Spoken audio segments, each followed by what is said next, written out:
All right, let's dive right in. We're about to unpack a roadmap, one that's actually backed by science, to totally transform your health. And look, this isn't about some trendy fad you see online.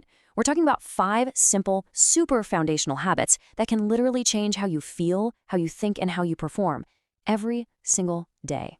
So let me just start by asking you this. What if you could add a full decade of healthy, vibrant, disease-free years to your life? Seriously, think about that. This isn't some fantasy, okay? It is an absolutely achievable reality. And the evidence is super clear. The key isn't some miracle pill. It's all about the small, consistent choices we make, day in and day out. And believe me, the stakes are real. Just look at this. This data comes from a huge, decades-long study from Harvard. And the impact? It's pretty staggering. A woman at age 50 who practices these habits can expect 34 disease-free years. Compare that to just 24 for those who don't. For men, it's 31 years versus 24. I mean, that is literally a decade of high-quality life just sitting there on the table. Okay, so how do we actually do this? Well, it all starts with understanding this one number, 40%. Researchers have found that's the percentage of our daily actions that are just automatic habits. They're not conscious choices. Think about that. It means we have this huge, untapped power to reprogram the routines that run almost half of our lives. And here's the most important part, really. It's time to stop fighting against your biology and instead start installing a brand new operating system for your health. The 5 habits we're going to cover, they're like the core code for that new system, and they're designed to work with your body, not against it, for peak performance. All right, let's get into it. Our first foundational habit is optimize sleep. Look, truly restorative sleep is just non-negotiable. It's crucial for your metabolic health, for your emotional stability, for your immune function, you name it. Without good sleep, honestly, everything else just kind of falls apart. You know, not all sleep is created equal. There's a massive difference between what you could call junk sleep, just being unconscious, and real restorative sleep. The secret? It's all about aligning with our internal clock, our circadian rhythm. Things like inconsistent bedtimes, all that blue light from our screens, a warm room, they totally wreck that rhythm. But a consistent schedule in a cool, dark place, that's what lets your body finally do all its critical repair work. So how can you start tonight? It's actually pretty simple. First, set a consistent wake up and sleep time. And yes, even on the weekends. This is probably the single most powerful thing you can do to regulate your internal clock. Second, you gotta ditch the screens for at least an hour before bed. That blue light actively shuts down melatonin, the hormone that helps you sleep. And third, turn your bedroom into a cave. Make it cool, dark, and quiet. Okay, coming in at number 2, mindful nutrition. And what's cool is when you're well rested, you naturally make better food choices. You need to start thinking of food not just as calories, but as information that you're sending to your cells, telling them how to function. It's the main thing that controls systemic inflammation, that low-grade constant stress throughout your body that's at the root of so many chronic diseases. And on this, the scientific consensus is crystal clear. The goal is to shift toward a diet that's mostly whole foods, minimally processed veggies, fruits, whole grains, and legumes.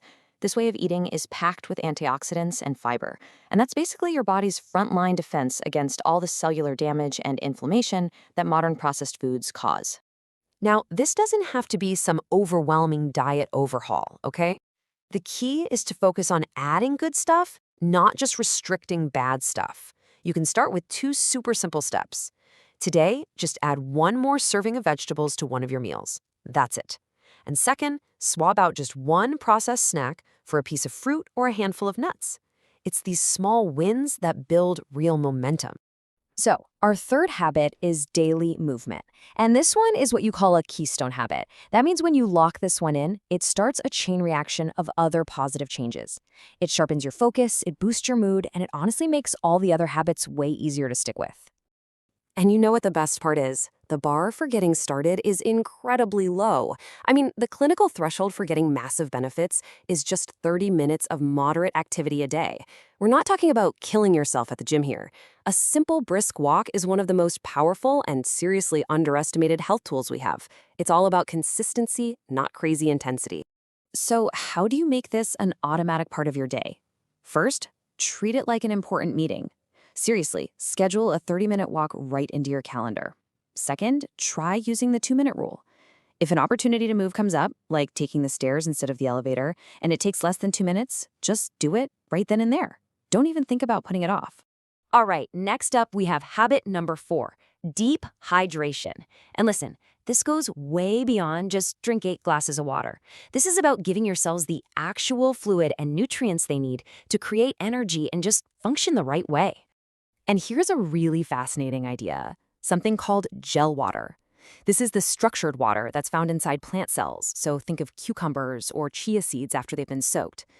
This kind of water, because it's bound up with fiber and nutrients, seems to hydrate our bodies more slowly and even more effectively than plain water. It makes sure that hydration actually gets to our cells where we need it. But of course, hydration is just one piece of the puzzle for fueling your cells. Your cells are literally built from the food you eat. Healthy fats from things like olive oil and avocados, they're essential for building strong cell membranes. Those antioxidants from colorful veggies, they protect your cells from damage. And fiber from whole grains, that feeds the good bacteria in your gut, which is so critical for your overall health. Okay, our final habit is every bit as crucial in today's world, the mental detox. Because think about it, a well-slept, well-fed, active body still needs a focused mind to go with it. Protecting your mental energy from the constant storm of digital distractions is just as important as any physical habit we've talked about. You know, our work lives are pretty much split between 2 different states. There's shallow work, which is all the stuff we do when we're distracted, answering emails, trying to multitask. It doesn't really create much value. And then there's deep work. That's when we focus with 0 distractions on a really demanding task. That is where we produce our most valuable, meaningful output. So why is multitasking so bad for us? Well, it's because of this thing called attention residue. It's a real phenomenon. When you quickly switch from, say, writing a report to checking an email, a piece of your brain's attention stays stuck on that report. And that seriously degrades your performance on the email, and then back on the report. And here's the hidden cost, which is just wild. Research shows that after just one tiny interruption, it can take an average of 23 minutes to get back to your original level of deep focus. Now, just think for a second about how many times you just check something every single hour. When you add it all up, the effect is staggering. Constantly switching between tasks can slash your productivity by as much as 40%. We're not just getting less done. The quality of what we're doing takes a massive nosedive. So, to start taking back your focus, try these steps. First, schedule one 60-minute focus block into your day. No email, no phone, nothing. Second, try batch checking your emails just twice a day. That's it. And third, when you feel that stress creeping in, use box breathing. It's simple. Inhale for a count of 4, hold for 4, exhale for 4, and hold for 4. It's an instant way to calm your nervous system. So as we wrap this up, the big thing to remember is that these 5 habits, they're not just a list of chores. They're a powerful, interconnected system. See, better sleep gives you the energy to eat better and move more. Daily movement and good nutrition build a more resilient body. And a focused mind helps reduce the stress that can totally derail all your other efforts. It's really like installing a whole new operating system for your life. So there you have it. You have the roadmap. And it's all grounded in decades of real science. The only question left is, where are you going to begin? You don't have to tackle it all at once. Real, lasting change always starts with one small, consistent step. So, which single habit will you choose to build first?